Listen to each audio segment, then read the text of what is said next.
రాగి జావా ఎలా తయారు చేయాలో చూపిస్తాను. కొన్ని ప్రాంతాల్లో దీన్ని అంబలని కూడా అంటారు. ఇక్కడ నేను 2 టేబుల్ స్పూన్ల రాగి పిండిని తీసుకొని 1 కప్పున్నర వాటర్లో ముందు రోజు నైటే కలుపుకొని ఉంచుకొని ఉదయం చేసుకుంటాను. మీరు ఒక 3-4 గంటల ముందు నానబెట్టుకోండి. గిన్నెలో 2 గ్లాసుల వాటర్ తీసుకొని సరిపడినంత ఉప్పు వేసి ఇలా మరగనివ్వాలి. మరిగిన తర్వాత ఇందాక కలుపుకున్న రాగిపిండి మిశ్రమాన్ని అందులో వేసి కలుపుకోవాలి.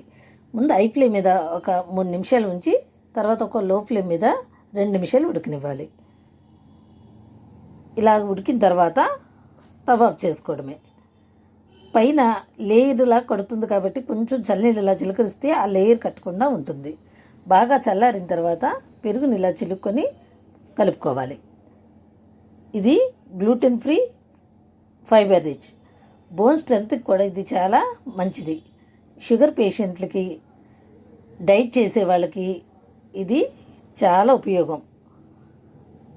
దీనివల్ల డైజెషన్ కూడా మెరుగుపడుతుంది. ఇలా సర్వ్ చేసుకోండి. ధనాస్ హోమ్ ఫుడ్ ఛానల్ని సబ్స్క్రైబ్ చేయండి.